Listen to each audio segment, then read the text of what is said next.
Venezuela is falling apart, and militaries around the world gather.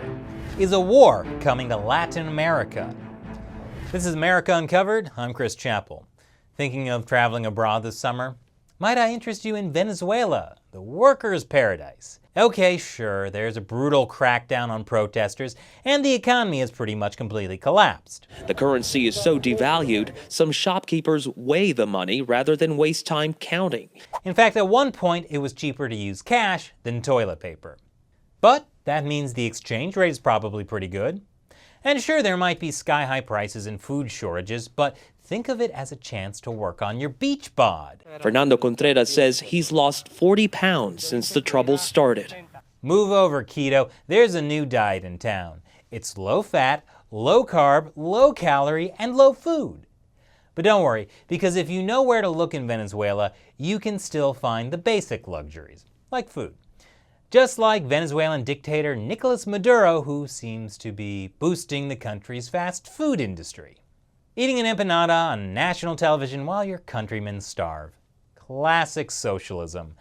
Let's just say Mao didn't exactly lose weight during China's Great Famine. Obviously, Maduro is not very popular. But that's okay, because he knows what's really to blame for all of Venezuela's troubles. Socialism. I'm just kidding. He blames America. Last year, Maduro won another sham election.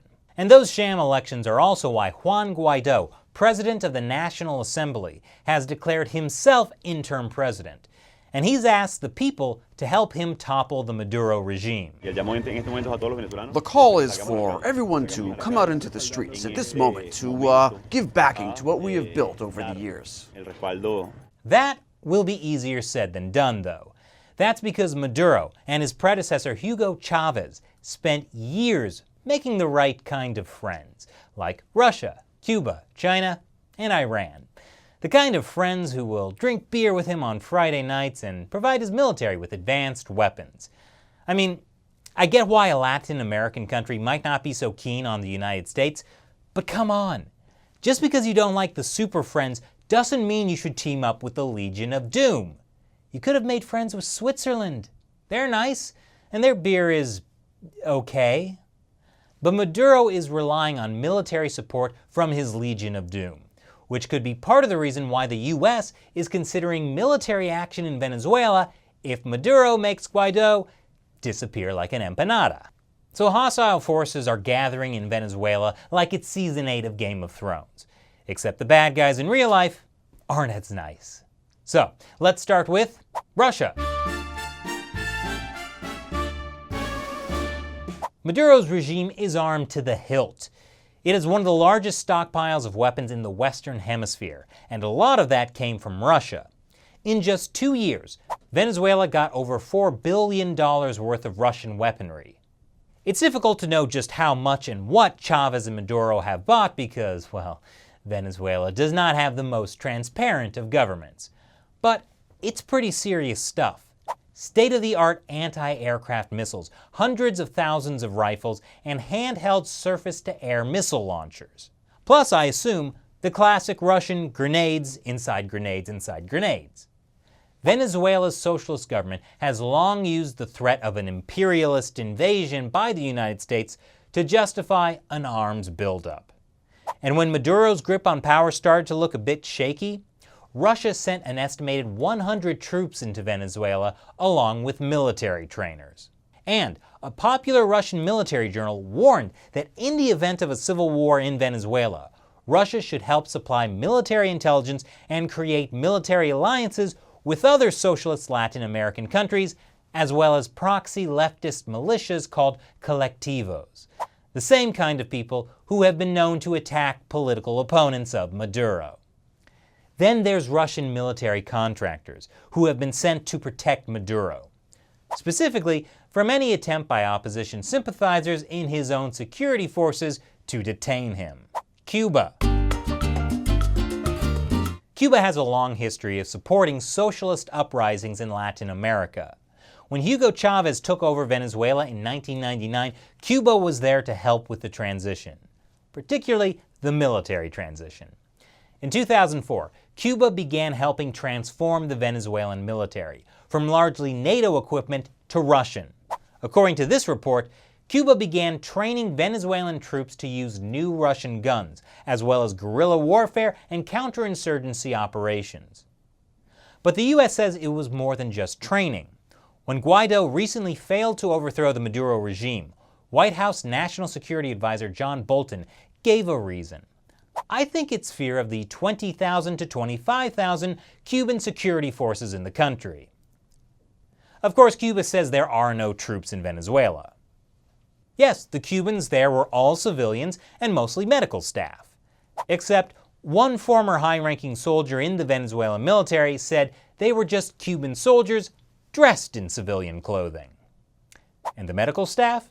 Cuban doctors said they were ordered to go door to door in impoverished neighborhoods offering medicine and warning residents that they would be cut off from medical services if they did not vote for Mr. Maduro or his candidates. It's amazing how you can weaponize anything, even life-giving medical care. China. Well, we've certainly covered China's role in Venezuela a lot on China Uncensored. Basically, Maduro is deeply in debt to the Chinese Communist Party, and China is protecting their interests. This armored car? That's from China.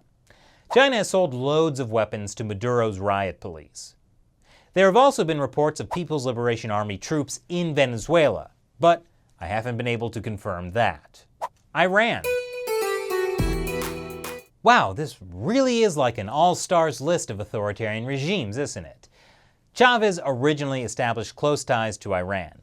In fact, in 2007, Venezuela and Iran created the Axis of Unity against the US. Okay, it's Axis of Unity, not Legion of Doom. My bad. In 2010, a Pentagon report claimed Iran's elite fighting force was being deployed in Venezuela. The same group President Trump recently declared is a terrorist group.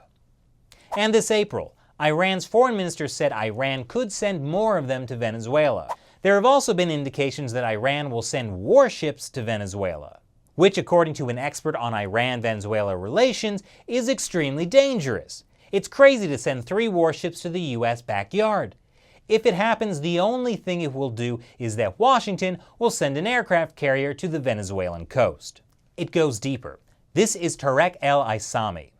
Wow, even his Wikipedia photo makes him look like an evil villain. El-Aissami is the current Minister of Industries and National Production of Venezuela.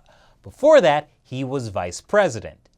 He's also accused of being a drug trafficker by the U.S. Treasury Department. According to the former leader of Venezuela's intelligence services, el-Aissami was not only a drug kingpin, but also had connections to Hezbollah and attempted to arrange Hezbollah terrorists to work with the Revolutionary Armed Forces of Colombia through Venezuela. Hezbollah, of course, is an Iran-backed terrorist organization that operates around the world. Also, this prominent Venezuelan diplomat is also accused of drug trafficking and working with Hezbollah. In fact, he set up a Hezbollah training camp in Venezuela. So that's the Legion of Doom that supports Venezuela with troops, weapons, and that fuzzy feeling you get when you're surrounded by friends. And that's why the United States is getting a bit nervous about the Venezuela crisis. I'm sure the solution is to throw US troops and billions of dollars at the problem. When has that kind of foreign policy ever gone wrong? Don't answer that. So what do you think? Leave your comments below. Once again, I'm Chris Chappell. Thanks for watching America Uncovered.